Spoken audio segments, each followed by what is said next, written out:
नमस्कार दोस्तों, राधे राधे। इस वीडियो में हम डिस्कस करने वाले हैं एफआर का एबीसी एनालिसिस मई और नवंबर 23 के लिए। सबसे पहले मॉड्यूल 1।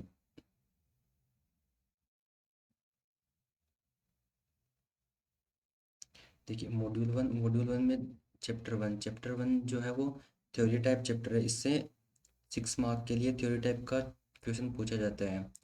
अब जो क्वेश्चन आता है वो रेगुलर हर अटेम्प्ट में नहीं पूछा जाता, 3-4 अटेम्प्ट से एक अटेम्प्ट में पूछा जाता है और थ्योरी टाइप का क्वेश्चन आता है, तो इसको हम सी कैटेगरी में डाल सकते हैं।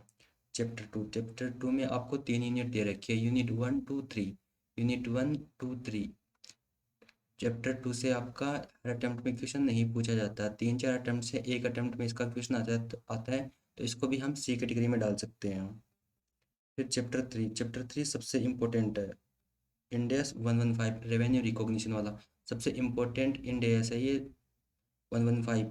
इसमें हर अटेम्प्ट में आपको 15 से 20 मार्क तक का हर अटेम्प्ट में क्वेश्चन पूछा जाता है, तो इसको आपको अच्छे से करना है। इसको हम ए कैटेगरी में डाल सकते हैं और इससे 15 to 20 मार्क्स का हर अटेम्प्ट में पूछा जाता है, तो इसको तो बिल्कुल भी छोड़ना ही नहीं है। उसके बाद चैप्टर 4 में आपको 3 यूनिट दे रखी है, यूनिट 1, 2, 3। इसमें सबसे इम्पोर्टेंट यूनिट है 3, इंडेस 113 फेयर वैल्यू मेजरमेंट। सबसे इम्पोर्टेंट इंडेस है, इसको हम ए कैटेगरी में डाल सकते हैं। 8 और 10 चैप्टर, देखिए चैप्टर 4 जो है उसमें से आपका एक क्वेश्चन पूछा जाएगा।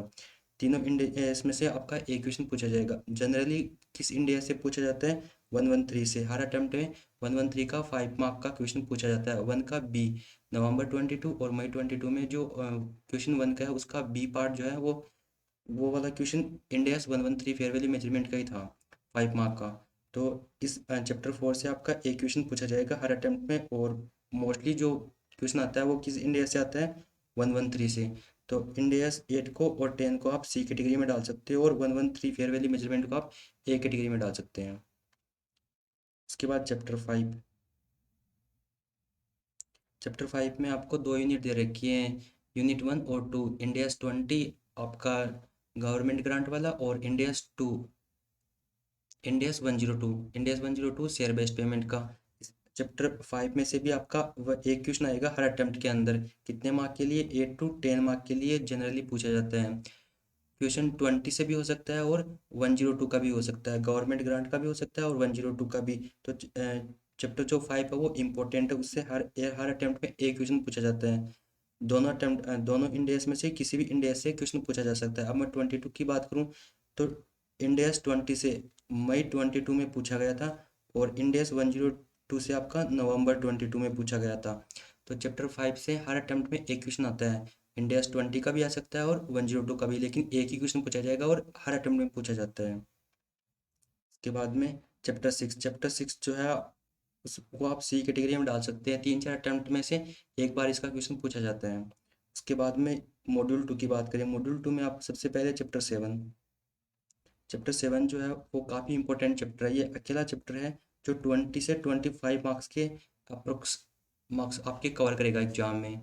इसमें से जनरली 3 क्वेश्चंस तो कम से कम पूछे जाते हैं, हो सकता है 4 भी पूछे जाए, पर 3 क्वेश्चंस कम से कम पूछे जाते हैं। इसमें कैटेगरी बना रखी है, इंडेक्स 2, 16, 38 और 40। आपका इन्वेंट्री वाला, पीपीई, इंटेंजिबल सेट और इन्वेस्टमेंट प्रॉपर्टी, इन 4 इंडेक्स में से आपका एक क्वेश्चन पूछा जाता है। उसके बाद में 116 लीज वाला और index 105 non current asset held for sale, इसमें से आपका एक क्वेश्चन पूछा जाता है।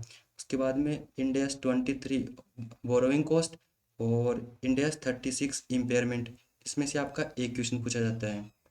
तो इस अकॉर्डिंग आपको चैप्टर 7 अच्छे से करके जाना है। इसमें कैटेगरी बनी हुई है। सबसे पहले आपको 23 और 36 इसको करना है। 23 और 36 इंडेक्स में से एक इंडेक्स का हर अटेम्प्ट में क्वेश्चन पूछा जाएगा। उसके बाद में 116 लीज वाला और 105 non current asset held for sale, इसमें इसको भी आपको अच्छे से करना है। इन दोनों इंडेक्स में से आपका एक क्वेश्चन पूछा जाएगा। अगर मैं मई की बात करूं तो मई 22 में 105 का क्वेश्चन आया था, और नवंबर 22 में 116 का क्वेश्चन आया था, लीज का क्वेश्चन आया था। और उसके बाद में 2 का जनरली क्वेश्चन नहीं पूछा जाता है, 2 का इंटर में पूछा जाता है। इसमें से 16, 38 और 40। अगर मैं मई की बात करूँ तो मई में 40 का पूछा गया था। मई 22 में इंडेस्ट 40 इन्वेस्टमेंट प्रॉपर्टी का क्वेश्चन आया था। इन 4 इंडेक्स में से एक क्वेश्चन पूछा जाता है हर अटेम्प्ट में। तो इस अकॉर्डिंग ये जो 7 नंबर चैप्टर है वो आपका 20 से 25 मार्क्स तक का कवर करता है एग्जाम में, तो इसको अच्छे से करना है।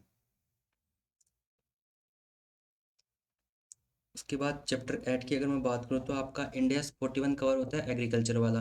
इसमें 3-4 अटेम्प्ट में से इसमें से एक क्वेश्चन पूछा जाता है। तो इसका इंडेक्स 41 का क्वेश्चन नवंबर 22 में आ चुका, तो रिपीट होने के काफ़ी कम चांस है, तो इसको हम सी कैटेगरी में डाल सकते हैं। उसके बाद में चैप्टर 9 से एक क्वेश्चन पूछा जाता है, और एक क्वेश्चन पूछा जाएगा चैप्टर 9 से। वो जनरली किस इंडेक्स से होता है? 19 से। एम्प्लॉय बेनिफिट हर अटेम्प्ट में आपको इसका क्वेश्चन देखने को ही मिलेगा, और इसमें से भी वो डीपीओ डिफाइंड बेनिफिट ऑब्लिगेशन जो प्लान वाला होता है वो रिटायरमेंट के बाद वाला प्लान होता है, वहाँ से इसका जनरली क्वेश्चन बनता है। तो इस इंडेक्स को आपको अच्छे से करना है, इंडेक्स 19 को, एम्प्लॉय बेनिफिट, इसका हर अटेम्प्ट में क्वेश्चन पूछा जाता है। तो चैप्टर 9 से एक क्वेश्चन आएगा, और वो जनरली आपको 19 का ही, इंडेक्स 19 से क्वेश्चन मिलने वाला है। तो 37 जो इंडेक्स है उसको आप सी कैटेगरी में डाल सकते हैं। उसके बाद चैप्टर 10 की बात करें, चैप्टर 10 में 2 यूनिट दे रखी है आपको, यूनिट 1 और 2। यूनिट 1 में इंडेक्स 12 इनकम टैक्स, और 21 में effect of changes in foreign exchange rate. तो चैप्टर 10 से भी हर अटेम्प्ट में एक क्वेश्चन पूछा जाता है। चैप्टर 10 से हर अटेम्प्ट में एक क्वेश्चन पूछा जाएगा, वो इंडेक्स 12 का भी हो सकता है, 21 का भी हो सकता है। अगर मैं मई 22 की बात करूँ, मई 22 में आपका 21 से क्वेश्चन पूछा गया था, और नवंबर 22 में इंडेक्स 12 इनकम टैक्स से क्वेश्चन पूछा गया था। तो चैप्टर 10 भी इंपॉर्टेंट है, इसमें हर अटेम्प्ट में एक क्वेश्चन आएगा, किसी भी इंडेक्स से एक क्वेश्चन पूछा जा सकता है। उसके बाद चैप्टर 11 की अगर मैं बात करूँ, तो चैप्टर 11 जो है इसमें से हर अटेम्प्ट में आपको यूनिट 2 सबसे इम्पोर्टेंट है। एक क्वेश्चन पूछा जाएगा, एक क्वेश्चन चैप्टर 11 में एक क्वेश्चन पूछा जाएगा, और वो जनरली किस इंडेक्स से होता है? इंडेक्स 33 ईपीएस, सबसे इम्पोर्टेंट यूनिट है ये इस चैप्टर की। तो 24 और 108 ये इनको आप सी कैटेगरी में डाल सकते हो।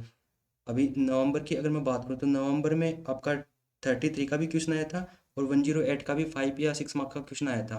तो अब रिपीट होने के काफ़ी कम चांस है, तो इंडेक्स 3 को तो आप छोड़ के भी जा सकते हो, रिपीट होने के काफ़ी कम चांस है, तो इसको सबसे लास्ट कैटेगरी में डालना। और 24 का जनरली इंटर में क्वेश्चन पूछा जाता है, फाइनल में इतना क्वेश्चन पूछा नहीं जाता इससे। तो एक ही चैप्टर, एक ही यूनिट बचती है आपके पास में, 33, इंडेक्स 33। तो इसको आपको अच्छे से करना है, हर अटेम्प्ट में इसका क्वेश्चन पूछा जाता है। 8 मार्क्स का भी आ सकता है, 10 मार्क्स का भी आ सकता है, तो इसको अच्छे से करना है। और इसका एक क्वेश्चन बनता है वो फाइनेंशियल इंस्ट्रूमेंट के साथ में मिक्स क्वेश्चन बनता है, उस टाइप का क्वेश्चन जरूर से करके जाना आपको। नवंबर में उसी टाइप का क्वेश्चन पूछा गया था। आगे अगर बात करें चैप्टर 12 की, तो चैप्टर 12 आपका सबसे इंपॉर्टेंट चैप्टर है। इसमें सबसे इंपॉर्टेंट जो इंडेक्स है वो 109 है। इसमें 2-3 इंडेक्स कवर होते हैं चैप्टर 12 में, फाइनेंशियल इंस्ट्रूमेंट में। इसमें 109 जो है वो, उसमें प्रैक्टिकल क्वेश्चन ज़्यादा पूछे जाते हैं। सबसे ज़्यादा इंपॉर्टेंट टॉपिक आपका कंपाउंड फाइनेंशियल इंस्ट्रूमेंट।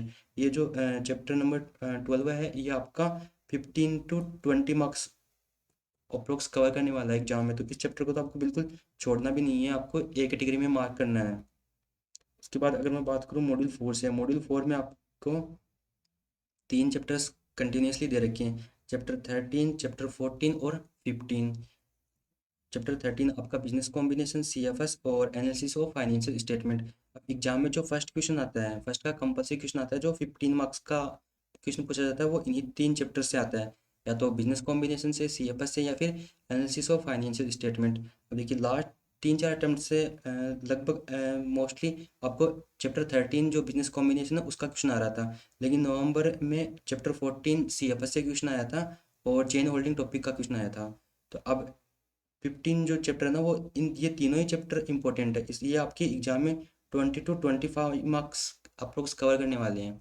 लेकिन इनमें सबसे इम्पोर्टेंट, अगर मैं फर्स्ट फर्स्ट प्रायोरिटी पे रखूँ, तो वो चैप्टर 15 है, एनालिसिस ऑफ फाइनेंशियल स्टेटमेंट। इसमें आपको बैलेंस शीट वगैरह करेक्ट करना होता है, उसका बड़ा क्वेश्चन बनता है वो 15 मार्क्स का। तो 3-4 अटैम्प्ट से इसका क्वेश्चन आया नहीं है, तो सबसे फर्स्ट प्रायोरिटी पे आपको चैप्टर 15 ही करना है। उसके बाद में इन दोनों में से आप किसी भी को भी कर सकते हैं। तो ये जो 13, 14 और 15 है, ये कंटिन्यूसली एक ही क्वेश्चन को कवर करते हैं। एक तो बड़ा वाला क्वेश्चन आएगा, क्वेश्चन फर्स्ट का जो कंपल्सरी क्वेश्चन होता है उसमें 15 मार्क्स के लिए, और इसके एक या दो क्वेश्चन आपको और देखने को मिलेंगे 5 मार्क्स या 6 मार्क्स के लिए। तो आपको 15 वाला ये तीनों ही यूनिट करनी है, लेकिन इनमें सबसे पहले 15 नंबर जो चैप्टर है एनालिसिस ऑफ फाइनेंशियल स्टेटमेंट, उसको अच्छे से करना है, उसके काफ़ी ज़्यादा चांस आने के एग्जाम में। उसके बाद जो चैप्टर 16 है वो आपका थ्योरी का चैप्टर है। थ्योरी के एग्जाम में थ्योरी का एक ही क्वेश्चन आता है और वो 6 मार्क के लिए आता है। वो जनरली चैप्टर या तो 1 से होगा या फिर चैप्टर 16 से इंटीग्रेटेड रिपोर्टिंग से होने वाला है। तो इसको आप सी कैटेगरी में डाल सकते हो। अगर थ्योरी का क्वेश्चन छोड़ना चाहो तो इन 2 चैप्टर्स को आप छोड़ सकते हो, क्योंकि एफआर में थ्योरी केवल 6 नंबर की आएगी। एक क्वेश्चन आपको 6 मार्क के लिए मिलेगा। वो 16 चैप्टर 16 से हो सकता है या फिर चैप्टर 1 से जो कंसेप्चुअल फ्रेमवर्क वाला है उससे हो सकता है। उसके बाद में चैप्टर 17 जो है वो 6 to 8 मार्क्स कवर करने वाला है एग्जाम में। इसका जनरली हर अटेम्प्ट में क्वेश्चन आता है। मई में भी इसका 6 मार्क का क्वेश्चन आया था, नवंबर में आया नहीं। तो अब वापस से मई 23 में इसके काफ़ी ज़्यादा चांस है कि इसका आपको 6 मार्क का क्वेश्चन एग्जाम में देखने को मिलेगा ही मिलेगा। तो अब वापस से मैं एक बार इसको समराइज कर देता हूँ। तो सबसे पहले आपको चैप्टर 12 करना है। चैप्टर 12 फाइनेंशियल इंस्ट्रूमेंट, वो आपका 15 to 20 मार्क्स कवर करता है। उसके बाद में चैप्टर 3 इंडियाज 115 रेवेन्यू रिकॉग्निशन वाला, वो भी आपका 15 to 20 मार्क्स कवर करता है। उसके बाद में आपकी ये 3 कंजिक्यूटिव कंटिन्यूस चैप्टर्स हैं।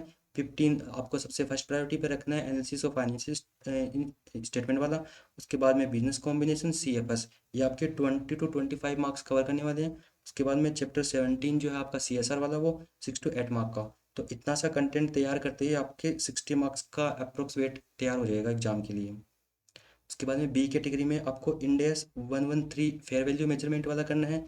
इसका हर अटेम्प्ट में एक क्वेश्चन मिलेगा आपको। उसके बाद में इंडेस 19 करना है। इंडेस 19 एम्प्लॉय बेनिफिट, उसका भी हर अटेम्प्ट में एग्जाम में आपको हर अटेम्प्ट में एग्जाम में क्वेश्चन देखने को मिलेगा। उसके बाद में 33, इसका भी हर अटेम्प्ट में क्वेश्चन देखने को मिलेगा।